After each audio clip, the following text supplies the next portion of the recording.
Hello,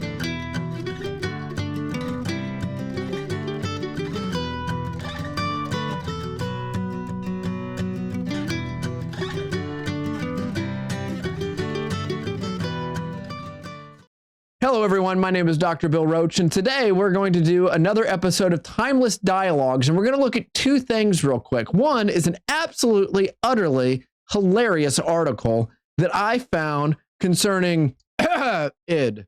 You'll know what that is in a second. And the second one is actually going to be a philosophical question. So there's going to be two totally different tones to this, but it's worth it because life requires us to deal with both.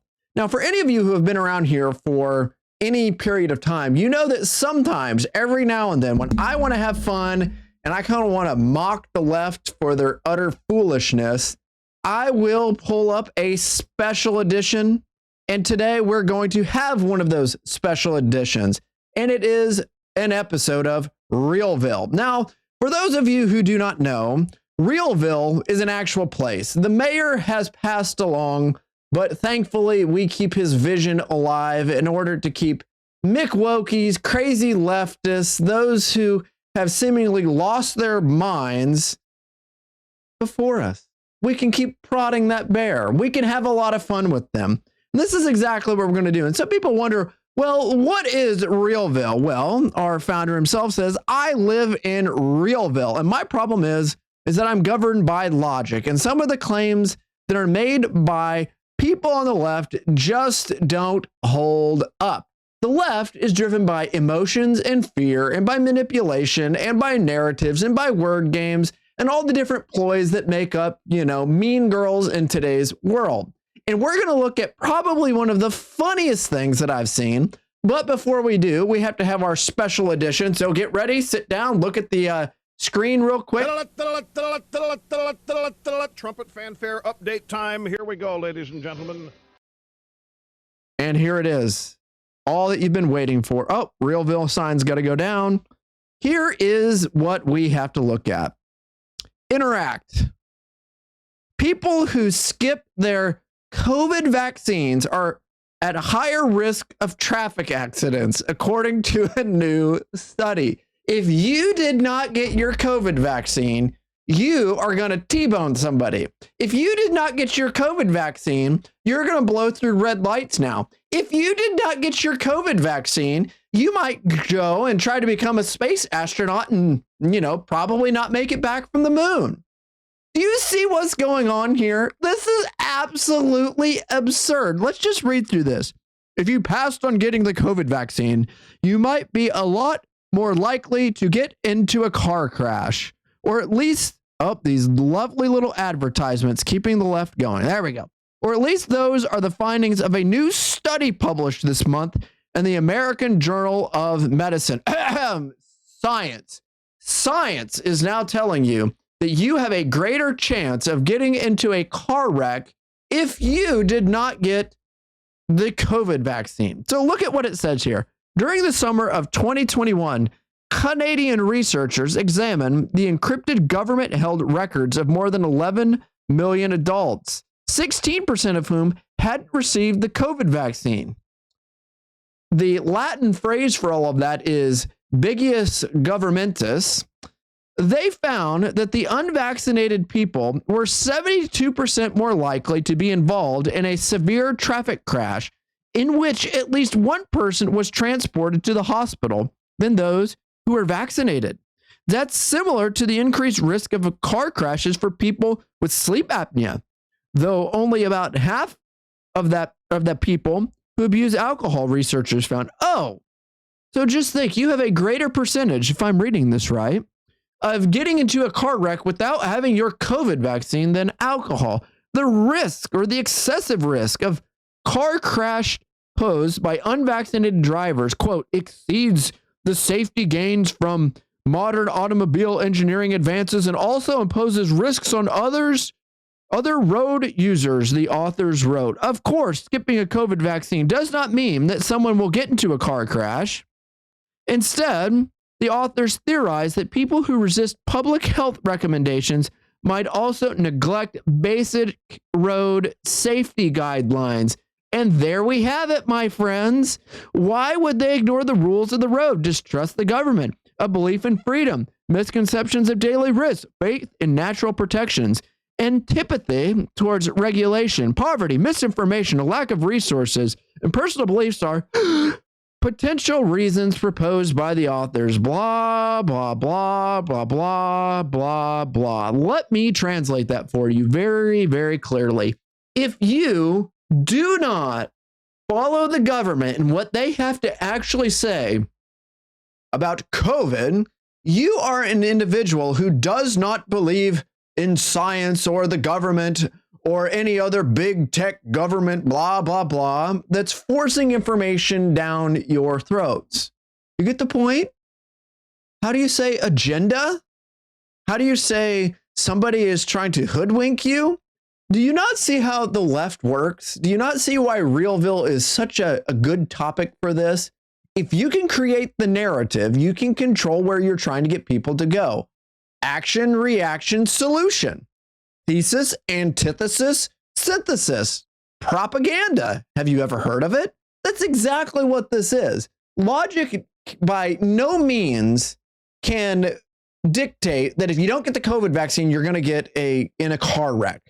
But what they're trying to say is that if you don't get the government vaccine, you're not listening to government protocols. And those who don't listen to government protocols are most likely not going to listen to us in other areas. So therefore, fill in the blank. Again, why do we bring this up? Why do we have this? The big quote. I live in Realville, and my problem is that I'm governed by logic, or post hoc ergo propter hoc. After this, therefore, because of this, does not always follow. In addition, and some of the claims that are made by people on the left just don't hold up, like the one that we just listened to. So on our way out with this, trumpet fanfare update time. Here we go, ladies and gentlemen. Thank you, Rush. We are exactly in that place. It is complete and utter ridiculous foolishness that people are giving us. And you just have to see what's going on with this all the time. Now, what we're going to do, and due to the fact that my camera evaluation scenes, as we come back to this, require me to change some of my browsers. So bear with me here as we do so. We have to get rid of, what was that one from? Yahoo or something like that? One of those long web address. And I'm going to pull up something else here. And this is a little Twitter feed that I put up that is of grave importance for something else that I want to talk about. Namely, we're going to transition. That was our fun. Now we're going to deal with our theory. And I actually think this is of more importance. And the question I raise is this: is leisure as necessary for us as work, or all work and no play? The idea, must we actually rest, or must we be consumed with work? Is it necessary for us? Now, we're going to deal with a few objections, and I'm going to lay out a little bit of an argument, because what we want to do is we want to interact in our society today, and we want to interact with real questions. And this is one of those type of questions that are actually philosophical at their core, because it deals with what is fundamental to human nature. And it's something that we need to consider, because it's a topic that people deeply struggle with today. If you look around, everybody's burnt out. Everybody seems to be struggling. Nobody seems to be rested enough, and yada, yada, yada. We get all of the different excuses that people are giving, but it's not just an excuse. It's a reality of the world in which we live. So we're going to look at this here, and I raise this question: is leisure as necessary for us as work? Now, this is something found on my Twitter page, which, if you're not following me on Twitter, we have this phrase called shameless plug. Please go follow me. I would appreciate it. And we can give another shameless plug. If you halfway like this material, or even if you hate this material, please like and subscribe so that it can help boost and continue to do more of what we're already doing. So some people will answer this question and they will say no, some say, for we can live without leisure, but we cannot live without work. So what they're arguing for is that work is actually more necessary for us and leisure is not necessary, because we can live without leisure. You don't have to go to the beach. You don't have to sit around. You don't have to read books. You don't have to think about a contemplative life in order to survive. But in order to eat, in order to have a roof over your head, you've got to work. And there is some truth to this, is that if a person doesn't work, they won't have time for those other things. But it's a different question, is it as necessary? And some say no. Another one that people give us is that they'll say no, because work is a moral good and leisure is a pleasant good. Moral goods are more necessary than leisure goods, so industriousness is more necessary. So what there is there's a distinction here between that which is a moral good, something you should do to benefit yourself, your family, and your society. And there are pleasant goods, things that are just giving me some kind of benefit. I feel better because of them. They add something to me, but it's not a moral good. They're going to say it might affect you in certain ways, but it's not going to affect your family or maybe your society.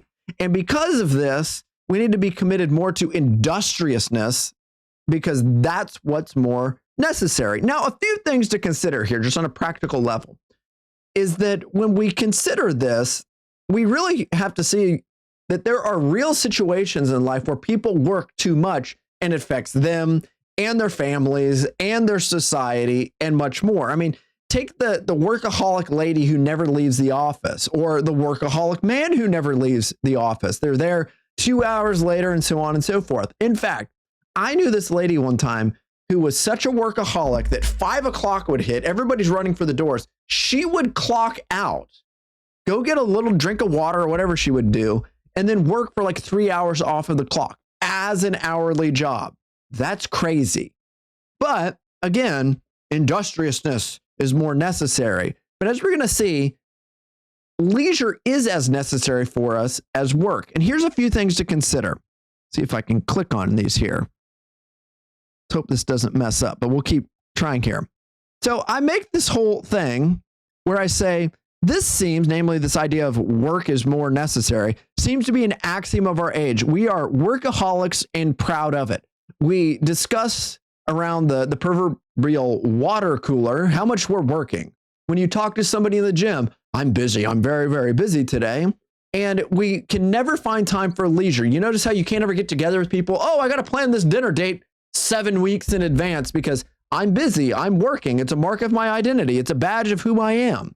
Our society places the bonum honestum, the moral good or virtue, over the bonum delectable, namely pleasant goods. We put this idea of a moral good over a pleasant good. So we think that it's better to do these things that we see as moral goods, such as working or taking care of that essential detail, versus pleasures like rest, relaxation, getting your mind back in its right place. And I say, just look at the average work week to justify my claims. All work and no play, so they say.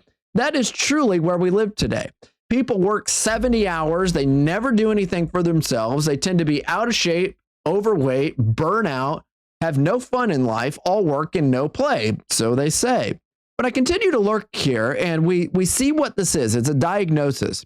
And I raise this a little differently. I say the question is really whether or not work and leisure are at odds with each other. Are they really two cousins fighting one another, or two brothers fighting one another? Are they really two axioms that are warring with one another, or do they complement each other? And notice this, the great civilizations, moral treatises, and religious texts do not see them at odds if rightly ordered.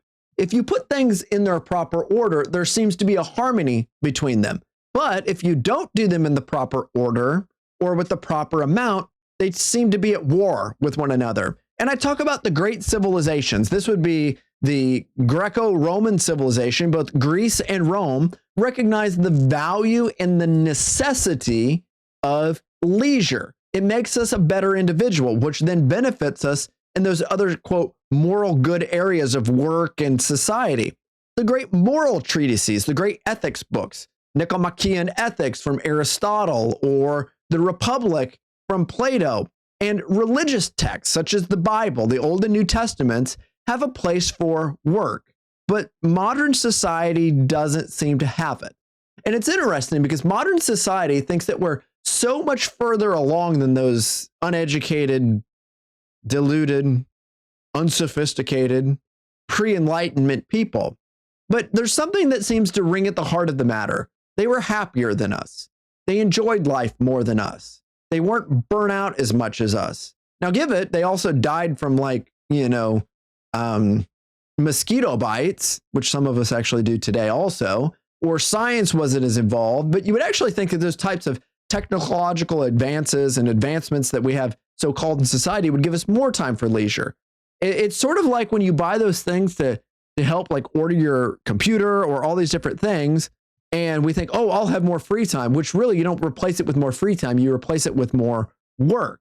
Now, I go on to say here, I say, history, religion, philosophy, common sense, your mother, and the Bible all confirm and establish the wisdom of a Sabbath rest. If you look at history, you'll see that people had to rest. If you look at religion, specifically the Judeo-Christian religion, but even non-Judeo-Christian religions give us this. Philosophy, Aristotle would give us this. Common sense, your mother says, you got to rest. You got to stop one time. You got to give it a rest. Or if it was my mom, it would be somebody with the voice of Roseanne telling you to do this. And the Bible all confirm and establish the wisdom of Sabbath rest. In his Metaphysics, Aristotle noted how higher civilizations cultivated leisure and work. It was a hallmark of civility. It was a hallmark of the rightly ordered life. Think about that. People in today's society don't think about the end goal of man. What is the chief end of man? It is to glorify God and to enjoy him forever. Enjoyment is an act of worship, but it's also an act of leisure. In leisure, we're afforded the right to worship. But also it's this recognition of the fact that a rightly ordered life means that our passions, our intellect, our emotions, which are related to our passions, and all of these things in ourselves are necessary in order to have a rightly ordered life within ourselves and within society and within the workplace and so much more. And if any of those things are out of whack, it throws everything off. For example, have you ever heard the phrase, if so-and-so is having a bad day, we're all having a bad day? If so-and-so's life is not in order, it throws the order of the entire workplace off. That's why it's a hallmark of the rightly ordered individual does affect the right ordering of the workplace and the family and in society. That's why if you really want to understand the republic, it's not just a big treatise on how do you make a republic and how do you order the quote republic. It's how you order yourself. And in this sense, what we're trying to get at is that a hallmark of civility, namely a civil society, is a reflection of the hallmark of the civility of yourself. If society is out of whack, it's because the people that make up society are out of whack. And if you can't get yourself in order, how will you ever benefit someone else?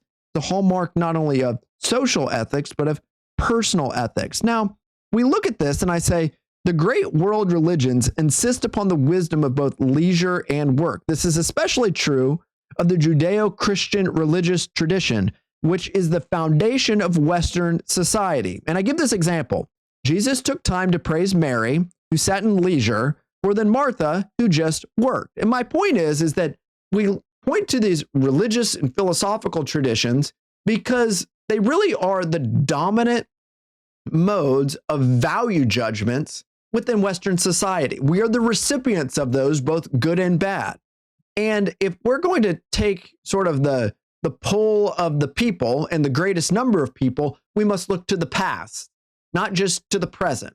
It's not just the crazy guy who's burnt out with his tie unstrung and he can't stop doing whatever he's doing, who is the ultimate test of wisdom. It's like you don't ask your broke friends about financial advice. You don't ask your fat friends on how to be in shape. You look at those who are actually doing it. And ironically, it's not people of the present, it's the people of the past.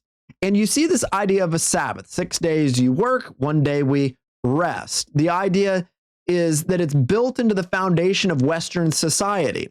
And I remember as a kid that there would be businesses that were closed, like just wholly and fully on Sunday. And there are some places where it's still like that within the United States of America. Now, some businesses today, they didn't open up until noon or whatever to allow people to worship. Now, the greater part of society is that we don't take any days for rest.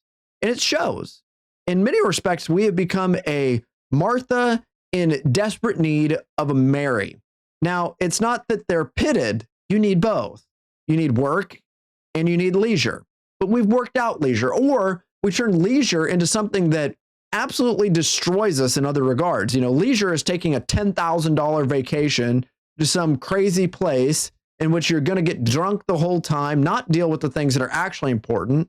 You're going to not focus on yourself and the mind and the care of the soul, but everything else. And you come back and you have to, quote, recover from your vacation, when vacations are really made to recharge. But as we continue looking here, I look at a few other things. I say common sense recognizes the value of leisure, rest, refocus, and the ability to recharge. And I give this little example. We would never deplete our phones like we do ourselves, and yet we are better than our ancestors. We may work to live, but time and time again, life indicates we do not live to work. Think about this. We have our little phones, and I'll pull mine out here, our wonderful iPhones and different phones that we have here. And if our batteries get low, we almost have like nervous panic attacks. We realize, oh my goodness, I can't have my little hit on my Twitter or my Facebook, or somebody's not going to be able to text me, or, oh, I'm going to be left on the side of the road if I don't have my phone. Whatever excuse that we come up with, we literally give more value to this lesser thing that is an inanimate object that seemingly is used to connect us with the world, but yet we don't give ourselves that same kind of attention. We deplete our phones and recharge them, and yet we deplete ourselves and never recharge us. Common sense recognizes the value of leisure, rest, and refocus. If you work out too much, you must rest. But if you work too much, we stop there. Like I said, we may live to work, but time and time again, life indicates we do not live to work. Now, I go on to say this. Work is a means to a further end. It is a telos, or goal. And that further end, or teleology, goal, purpose, is what we're striving for. Work is the means by which we get there. And I go on to say leisure, on the contrary, is not a means, but an end. It is the goal, not the way into or unto, typo, unto the goal. If I paid like $100 a year, I can fix that typo. But they can also change your Twitter account, make you say things that you may not want to say, or you can. I think that hinders dialogue. Another discussion for another day. So if we look at this, I say work is a means to a further end. Leisure, on the contrary, is not a means, but an end. Therefore, since ends are always higher than means, leisure is higher than work. Consequently, it is more necessary. Think about that. The end goal is better than the means of getting there. The cake that you eat is always better than preparing the cake. I know some people think, oh, I love to bake and I love to cook. I like to eat what you cook. That's the better end of it. That's the better goal. And in this sense, working is made for the end goal of leisure, because leisure is an end. By definition, it's the goal. Work is to give you that. And in that sense, it's more necessary. And I give a few other things. I say, we focus exclusively on work or on means. We forget the greater ends found in leisure. And here's what you find in leisure. Here's why it's better. God is there. Worship is there. And thinking upon those things which are eternal are found in leisure. Each of these are more important than work. Each are forgotten when we work too much. You work too much, you don't worship God properly. Why? Because people who work too much usually don't go to church. Or people that work too much never read their Bibles. People that work too much never think about eternal things. We think about temporal things, fleeting things. We put more into those matters than into eternal matters. And it shows. I think one of the reasons that we have so much chaos in our society and people are dealing with so many psychological issues and so many issues of the soul is because we never take time to develop the life of the mind and we never attend unto the health of the soul. We never realize that Jesus was actually right when he said that man does not live by bread alone, but by every word which proceeds out of the mouth of God. We are fatter than ever physically, more out of shape than ever physically, and yet we are depleted, skinny, anemic individuals spiritually. Why? Because we've put these means above the end. We're disordered. Our lives are disordered, which means it's a reflection of the fact that societies are disordered. So then I continue to look here and I say, while it is necessary, or while it is true, work is necessary, and we cannot survive without it, we must also insist that man can survive without leisure, but he cannot live a truly human life apart from it. A modern Augustine could pray, our hearts are not robots, and we will be unless we rest in thee. I'll say it again. A modern Augustine could pray, our hearts are not robots, and will be unless we rest in thee. Notice what's going on here. It's true that we have to work. Nobody's going to deny that. And it's true that we must work in order to survive, to meet our basic needs. But you're not going to live the truly human life apart from leisure. If there's something inside of you, almost in a Pascal sense, that makes you feel as though you're incomplete because you're working too much, it's because you are incomplete because you're working too much.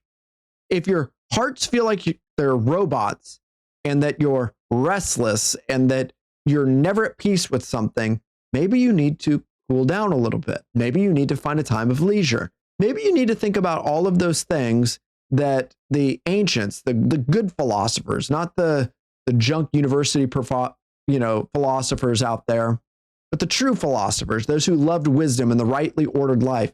Think about the wisdom that they gave us. That's why I say our hearts are not robots. You're not made to work. And unless we rest, they're going to be feeling like robots, and you're going to be consumed like robots unless we rest in thee, capital thee, God. It's not just leisure for leisure's sake. It's not just sitting around drinking beer, watching football, and talking with your buddies. It's ultimate rest. It's the rest that's provided in Jesus Christ, thinking upon the eternal things. Now, notice what I go on to say. Leisure in itself is not and will never be a moral virtue, but the benefits found in leisure provide moral and spiritual virtues. In that sense, leisure is a precondition for moral virtues. Leisure also provides the opportunity to share with others moral and spiritual virtues. Just because you sit around or you think about things is not going to make you virtuous. But in sitting around thinking upon those things and soaking in the spiritual life, it develops spiritual virtues and moral virtues. And in that sense, it's a precondition for the moral virtues. Just like working out is a precondition for being in good shape. No working out, you're not going to be in good shape. Similarly, no leisure in the proper sense of the term, recharging of the soul, no precondition of leisure, no moral virtues that can come from them. Now, can you develop moral virtues in the workplace? Yes. Can you grow in those moral virtues? Yes. In one sense, is work a precondition for giving us moral virtues in that it provides the time for leisure and maybe the application of it? But in its greatest sense, leisure, which is an end for those things, not a means like work is the precondition for those moral virtues. Also, you share what you have. You give it away, which is another moral virtue. And I go on to say this, leisure is not the absence of work, but the presence of higher ends beyond that which work can provide. Work and leisure are not enemies when they are not joined together. Or I said work and leisure are enemies when they are not joined together. But as friends, they provide sustenance and the possibility to contemplate the true, the good, and the beautiful. And I conclude with this, and I want you to take to heart what I'm going to say. If your heart is restless, machine-like dead, spiritually dead, or burnt out, seek rest. Think of this as a clinical time here. Seek rest, long for rest, find rest. But note this, There's temporal rest and there's eternal rest. Jesus gives us the eternal rest, and he says, "Come unto me, all who are heavy laden, and I will give you rest. Take my yoke upon you and learn from me, for I am gentle and lowly in heart, and you will find rest for your souls." Jesus Christ is the greatest moral teacher, the greatest philosopher, wisdom incarnate. Jesus Christ is the Word of God made flesh. He's the true God man. And if you find rest in him, you will find rest for your souls. That's what the ultimate aim is. We don't live to work. We don't work to live, but in working, we can provide time for leisure. But the ultimate end goal, that which you're longing for, the Sabbath, the true Sabbath, is not found in leisure. Jesus Christ is the true Sabbath. And in Jesus Christ, you're going to find true leisure and hope for your soul. So with this, the reason we discuss this is because we want to live the good life. And the good life is something that the philosophers longed for. And in one sense, they grasped towards it. I think that there was something better in the ancient world, in the medieval world in that regard, than our day. We're desperately sick, and everybody knows it. But I want you to see that they were grasping for something that only Jesus Christ could provide.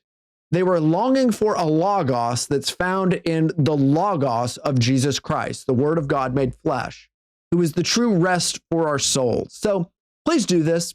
If you like this video, please like and subscribe to it and share this with other people. Make it almost like a covert mission, like, workaholics, please listen to this, find it here.